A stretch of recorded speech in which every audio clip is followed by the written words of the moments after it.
है ET now स्वदेश पर और मैं हूं आपके सामने पूजा त्रिपाठी और आप देख रहे हैं कंज्यूमर इज किंग। और आज हम बात करेंगे एक खास रिपोर्ट के बारे में।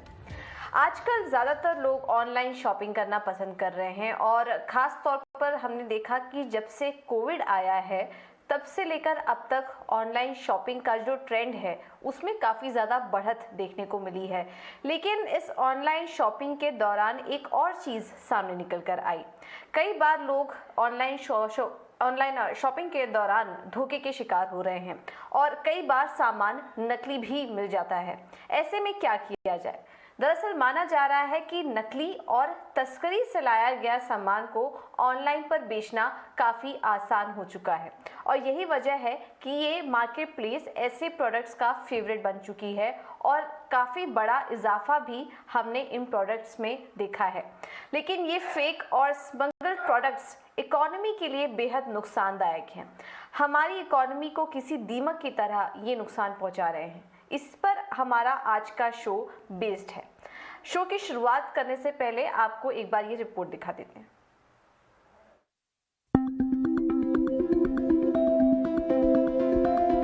बीते सालों में तस्करी के चलते भारतीय अर्थव्यवस्था को भारी नुकसान पहुंचा है। सिर्फ भारत ही नहीं, पूरे विश्व की अर्थव्यवस्था को इससे नुकसान हो रहा है। वर्ल्ड इकोनॉमिक फोरम के मुताबिक तस्करी की वजह से 2020 में ग्लोबल इकोनॉमी को 2.2 ट्रिलियन अमेरिकी डॉलर का नुकसान हुआ। यह नुकसान दुनिया भर की जीडीपी का करीब 3% है। फिक्की कैस्केड के हाल के रिपोर्ट के मुताबिक 2019-20 में mobile phones, FMCG households और personal goods, FMCG packets foods, tobacco products और अल्कोहलिक बेवरेजेस जैसे सेगमेंट में सालाना 2,60,094 करोड़ का अवैध कारोबार हो रहा है। हैरानी की बात यह है कि इस अवैध कारोबार का 3/4 हिस्सा अकेले एफएमसीजी सेक्टर के हाउस होल्ड और पर्सनल गुड्स पैकेज फूड से आता है। इन पांचों सेक्टर में लगभग 16 लाख लोगों ने तस्करी और नकली सामान के चलते अपनी नौकरी गंवाई है, जबकि सरकार को 58,521 करोड़ रुपए का रेवेन्यू लॉस हुआ है। बड़ी बात यह है कि टैक्स चोरी का 49% हिस्सा टोबैको प्रोडक्ट्स और अल्कोहलिक बेवरेजेस का है, जो सरकार की टैक्स से होने वाली आय का सबसे बड़ा सोर्स है। दावा है कि अगर सरकार इसे रोकने में कामयाब हो जाए तो इसके कारण कम से कम 5 लाख नई नौकरियों के अवसर तुरंत बन सकते हैं। तस्करी से आने वाले सामानों की बिक्री रुकने से बाजार में मांग बढ़ेगी और बढ़ी हुई मांग को पूरा करने के लिए कंपनियों को अपने कार्य क्षमता को बढ़ाना होगा, जिसका परिणाम ये होगा कि लोगों को रोजगार मिलेगा और देश को बेरोजगारी की समस्या से राहत मिलेगी। ईटी नाउ स्वदेश।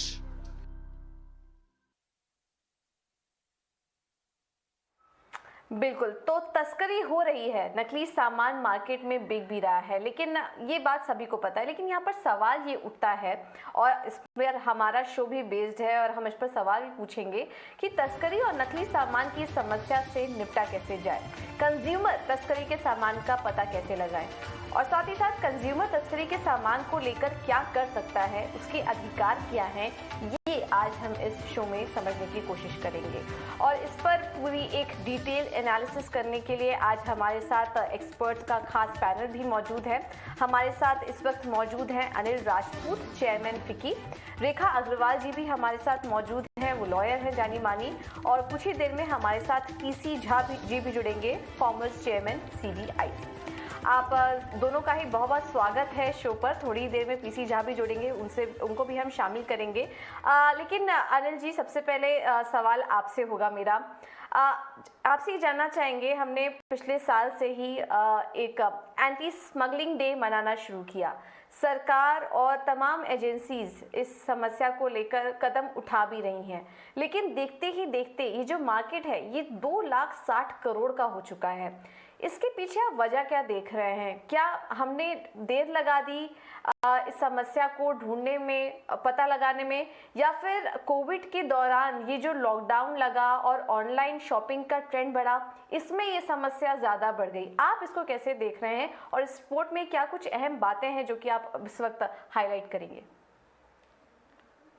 सबसे पहले तो मैं आपका धन्यवाद करना चाहूँगा कि आपने अपने शो में हमको टाइम दिया इस समस्या के ऊपर बात करने के लिए।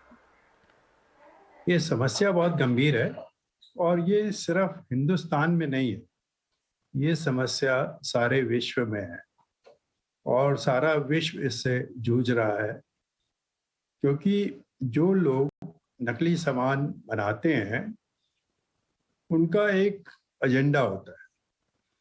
एजेंडा क्या होता है कि कुछ लोग अपने टेरर ग्रुप्स को फंड करने के लिए इन सब चैनल का इस्तेमाल करते हैं और कुछ लोग अपने प्रोडक्ट्स को दूसरे देशों में जहाँ पे टैक्स आर्बिट्राज होता है वहाँ पे भेजते हैं ताकि वो उन देशों की मार्केट में अपना पूरा बेनिफिट उठा सके।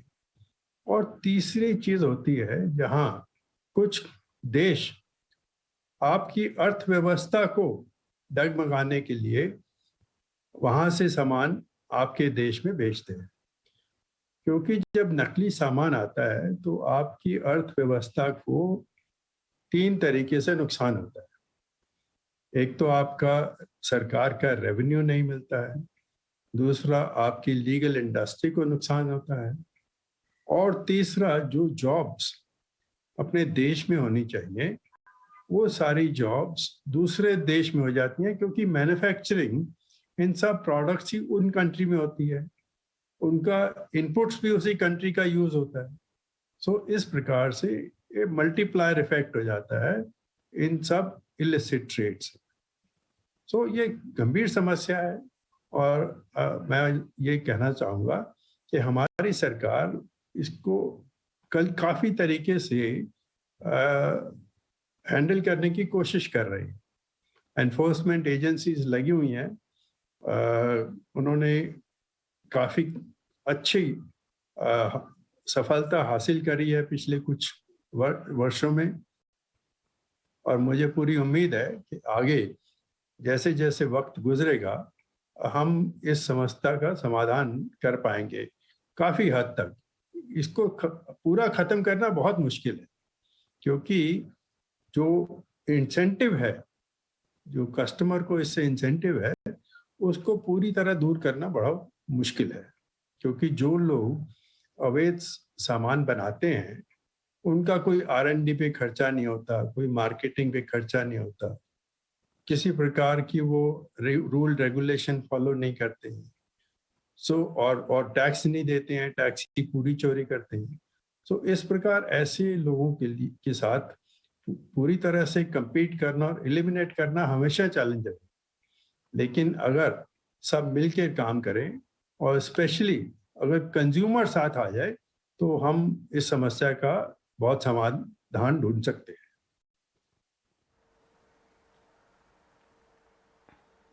बिल्कुल। ये काफ़ी ज़्यादा हम देख रहे हैं और रिपोर्ट में भी मेंशन हुआ है कि काफ़ी सारे सोशियो इकोनॉमिक इम्पैक्ट हो रहे हैं, काफ़ी सारे जॉब लॉस हो रहे हैं और जैसा कि आपने बताया कि सरकार को रेवेन्यू के फ्रंट पर भी काफ़ी लॉस हो रहा है। और इस रिपोर्ट में जो एक चीज़ निकल कर आई वो हम अपने दर्शकों को हाईलाइट करना चाहेंगे। ये जो पूरा व्यापार हो रहा है, इलिसिट ट्रेड हो रहा है, जिसको कि हम तस्करी का, स्मगलिंग का एक मार्केट कह रहे हैं। 5 बड़े जो इंडस्ट्रीज़ हैं, FMCG हो गई, टोबैको हो गई, अल्कोहल हो गई, मोबाइल कंपनियां हो गई, 5 बड़े सेक्टर यहाँ पर हाईलाइट किए गए हैं, जिससे कि सरकार को करीब 58,000 करोड़ से ज़्यादा का नुकसान हो रहा है। और इसमें जो टोबैको प्रोडक्ट्स हैं, अल्कोहलिक बेवरेजेस हैं, वही करीब 50% इसमें योगदान करते हैं। तो काफ़ी बड़ा मार्केट है ये, और ये 2 जो इंडस्ट्रीज़ हैं वो काफ़ी ज़्यादा इम्पैक्ट हो रही हैं और यहाँ पर हम देख रहे हैं कि नौकरी का भी नुकसान हो रहा है, अनएम्प्लॉयमेंट भी इस वजह से काफ़ी ज़्यादा बढ़ती जा रही है। अब डिस्कशन में हम PC झा जी को भी शामिल करना चाहेंगे। सर, आप CBIC के फॉर्मर चेयरमैन भी रह चुके हैं। इन सब चीज़ों पर आपने ऑन ग्राउंड आपकी नज़र भी होगी काफ़ी ज़्यादा। हम आपसे समझना चाहेंगे कि ये जो मल्टीप्लायर इफेक्ट की बात की जा रही है इस प्रॉब्लम के चलते, इसे हम समझना चाहेंगे कि कितनी बड़ी समस्या है और कहाँ कहाँ पर फिर ये इम्पैक्ट कर रही है। ये समस्या तो काफी ये गंभीर है और इसका एक ये पहलू ये भी है कि जैसे जैसे समय ये बीत रहा है, हम देख रहे हैं कि ये समस्या धीरे धीरे करके ये फैलता जा रहा है, बढ़ता जा रहा है। हम लोग ये फिक्की कैस्केड इस पर पिछले 11 साल से काम कर रहे हैं, और जो हम लोगों ने समय समय पर स्टडी किया है, जैसे हम लोगों ने एक बार निकाला 7 आइटम के बारे में 2012 में, फिर निकाला 2014 में, अभी फिर हम लोगों ने एक बार स्टडी किया है 2022 में।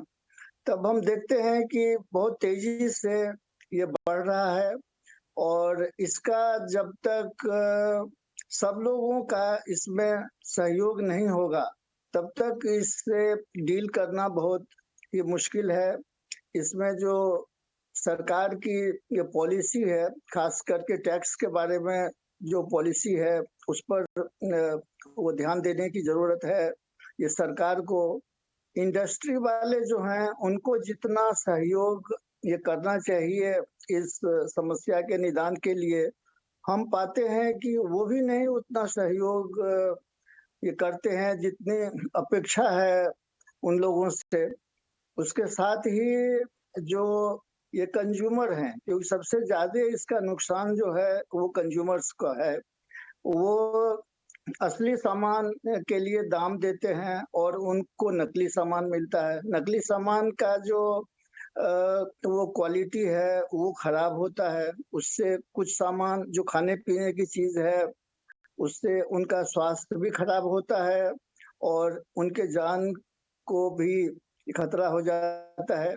एक इसका बहुत ही ये महत्वपूर्ण पहलू ये है कि ये जो सामान बिकता है स्मगलिंग का या नकली सामान, ये कभी भी अकाउंटिंग नहीं होती है इसकी। इसके चलते इस पर टैक्स नहीं ये दिया जाता है।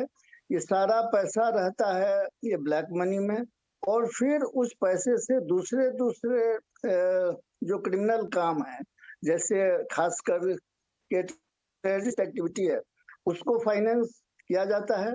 इससे हमारे जो सिक्योरिटी फोर्सेस हैं उस पर दबाव ज्यादा हो जाता है। तो इस तरह से हम देखते हैं कि इससे एक तरफ देश की सुरक्षा को समस्या होती है, और दूसरी तरफ जो सरकार को पैसा चाहिए पब्लिक ये कल्याण के लिए पैसा खर्चा करना, वो कम हो जाता है। तो सारा जो इसका पहलू है उसको आप देखें तो लगेगा बहुत ही गंभीर समस्या है। सबको ध्यान देने की जरूरत है, सरकार को ध्यान देने की जरूरत है। जो सरकार के विभाग हैं, एनफोर्समेंट वो करने वाले, ये पुलिस हैं, कस्टम्स हैं, पैरामिलिट्री फोर्सेज हैं, सबको काम करना है। और साथ में जो ग्राहक लोग हैं, जो सामान खरीदते हैं, उन लोगों का सहयोग, इंडस्ट्री का सहयोग, सबके सहयोग के बिना इस गंभीर समस्या का निदान करना मुश्किल है।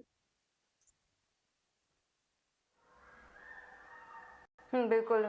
समस्या गंभीर है, केवल सरकारी एजेंसियों से नहीं होगा, इसमें इंडस्ट्री को, कंज्यूमर को, इवन मिलिट्री को, आर्मी को, सबको आना पड़ेगा एक साथ इस समस्या के समाधान के लिए।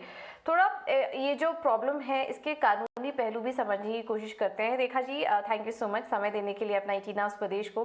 आपसे समझना चाहेंगे ये जो ग्राहकों के पास फिर क्या ऑप्शन बचता है अगर इस तरह के ट्रेड उनके सामने आते हैं, पता चलता है, डिटेक्ट हो गए, तो फिर हमारे पास क्या ऑप्शन है, क्या अधिकार है हमारे पास इसे काउंटर करने के लिए?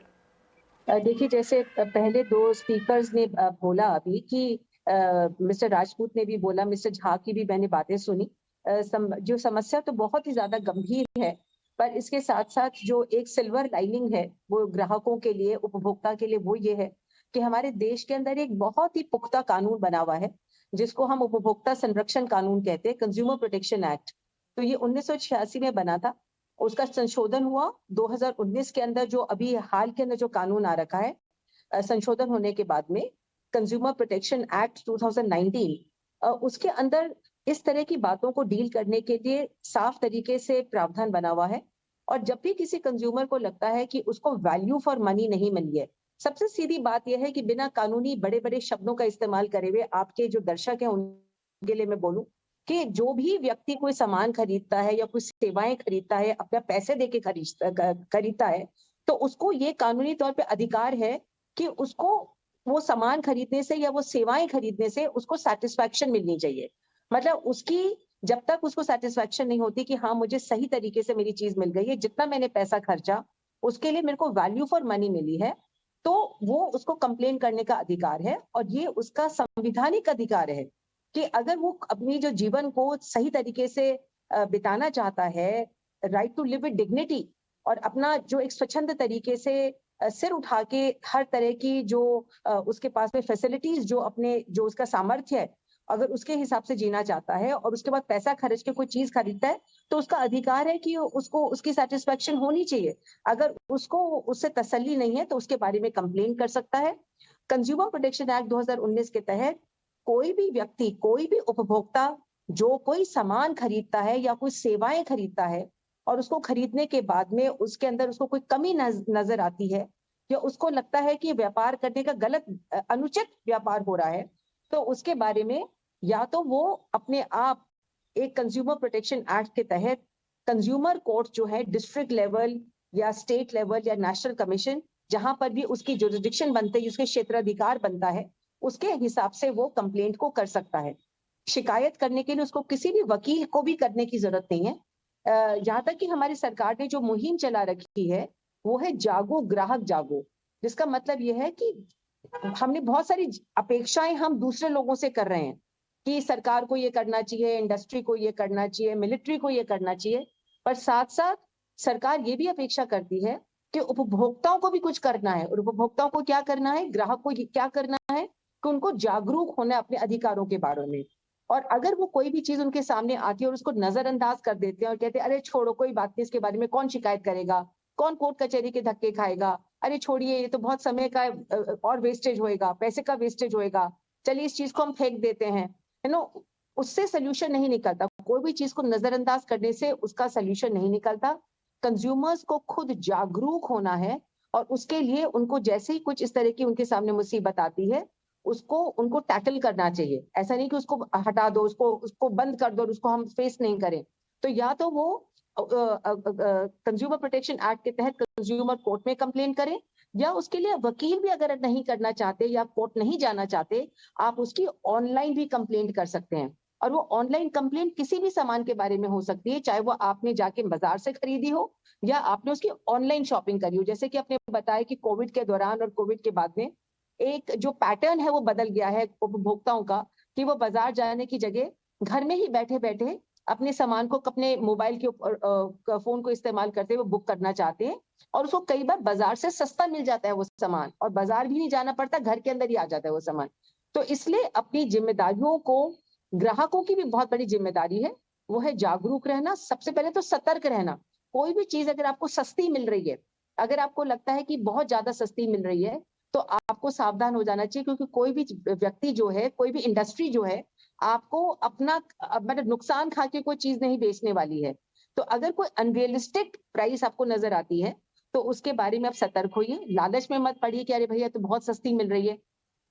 आप सोचिए कि क्या आप उसकी जगह होते, व्यापारी की जगह होते, तो क्या आप उस इतनी चीज को इतना सस्ती बेच सकते थे? नहीं बेच सकते थे। तो इसलिए सतर्क हो जाइए, लालच में मत आइए। और फिर भी अगर आपके सामने कोई इस तरह की आपको लगता है कि हाँ भाई हमारे साथ धोखा हुआ है, हमें कोई तस्करी का सामान दे दिया गया है, नकली सामान दे दिया गया है, या जिसको हम हमारी कानूनी भाषा में कहते हैं स्प्यूरियस गुड्स दे दी गए हैं, या काउंटरफीट गुड्स दे दिए गए हैं, या वो स्मगल्ड गुड्स हैं, हमारे देश का वो उत्पादन ही नहीं है, वो कहीं बाहर के बने हुए हैं, तो आप उसके बारे में या तो कंज्यूमर कोर्ट में कंप्लेन करिए या आप उसकी ऑनलाइन कंप्लेंट करिए।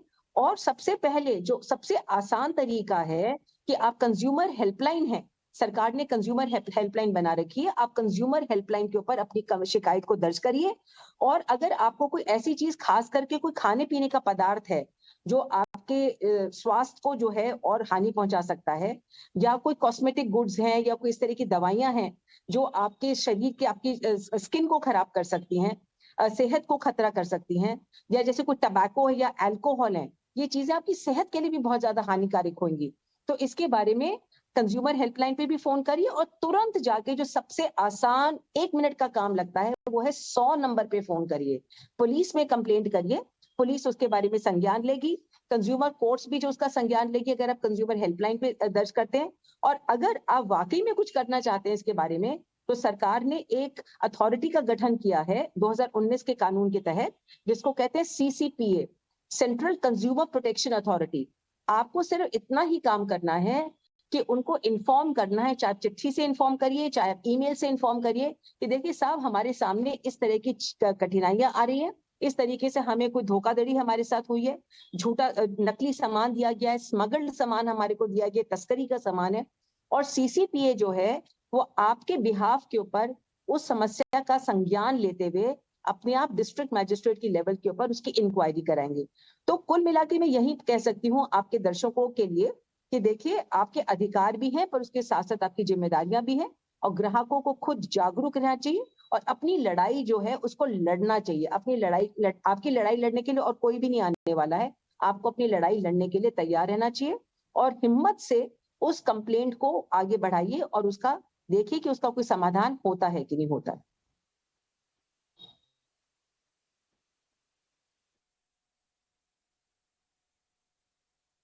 रेखा जी, आपने काफ़ी सारे स्टेप हमें बातें बताई कि कंज्यूमर क्या कर सकते हैं, लेकिन ये जो ऑनलाइन हमें ऑनलाइन जो ट्रांजैक्शन होते हैं उसमें कुछ कारोबारी चोर बाजार भी वो आज से नहीं है, वो तो काफ़ी समय से चला आ रहा है, तो उनके खिलाफ कैसी रिपोर्ट कर सकती है और अगर वो पकड़े गए तो उनको किस तरह की सजा यहाँ पर मिल सकती है? हम अपने दर्शकों को ये भी बताना चाहेंगे जिससे कि अगर कोई इन सब मामलों में पड़ा भी है, उलझा भी हुआ है, तो उनको भी पता चल जाए कि किस तरह की सजा यहाँ पर उन्हें मिल सकती है। कंज्यूमर प्रोटेक्शन एक्ट के तहत यानी कि जो उपभोक्ता संरक्षण कानून है उसके तहत अगर आप कोई शिकायत करते हैं तो उसके अंदर तो प्रावधान जो है कानूनी प्रावधान वो है मुआवजा का, यानी कि जो आपको क्षति पहुंची है उसको उस क्षति पूर्ति के लिए समाधान हो सकता है। और अगर आप सीसीपीए को कंप्लेंट करते हैं तो जो सेंट्रल कंज्यूमर प्रोटेक्शन अथॉरिटी, अगर आप उनको शिकायत करते हैं या पुलिस को भी कंप्लेंट करते हैं तो उनके पास आर्थिक दंड देने का भी जो है पावर है। और उसके साथ साथ जो गलत काम करने वाले हैं, जो काउंटरफीट गुड्स या स्मगल्ड गुड्स बेचते हैं मार्केट के अंदर, उनको सजा यानी कि जेल जाने का भी पावर है जो सीसीपी और पुलिस जो है वो दे सकती है। तो ये सीधा केस जो बनता है 420 और 406 इंडियन पीनल कोड, भारतीय दंड अधिनियम के तहत 420 यानी कि धोखाधड़ी और 406 यानी कि क्रिमिनल ब्रीच ऑफ ट्रस्ट, यानी कि आपने हमें हमारे विश्वास को आपने विश्वासघात किया और आपने अनुचित लाभ हमारे को धोखा देके आपने खुद एक अनुचित लाभ उठाया है। तो उसके लिए जो सीसीपीए और जो पुलिस है दोनों हैं, पुलिस तो एफआईआर दर्ज करेंगी और उसके ऊपर जो उनको जो है आर्थिक दंड भी पड़ेगा और उनको जेल भी जाना पड़ेगा। और इसी तरह से जो सीसीपीए है, जब उनके संज्ञान में इस तरह की कोई बात आती है तो वो जो है उसके अंदर आपको रोकना चाहेंगे 2 मिनट। पीसी झा भी कुछ कहना चाह रहे थे जी। हाँ जी पीसी झा आप कुछ कह रहे हैं, बोलिए। हाँ, ये उपभोक्ता की जिम्मेदारी के बारे में एक मैं आवश्यक बात ये बताना चाहता हूँ कि सबसे पहले उपभोक्ता की जिम्मेदारी है कि जब भी कोई सामान खरीदे तो बिल मांगे। हमने देखा है कि जो भी ये नकली सामान है और स्मगलिंग का सामान है वो बिल दे करके वो बिक्री नहीं होती है। तो उपभोक्ता के लिए ये आवश्यक है कि जब भी कोई सामान खरीदे तो वो बिल मांगे।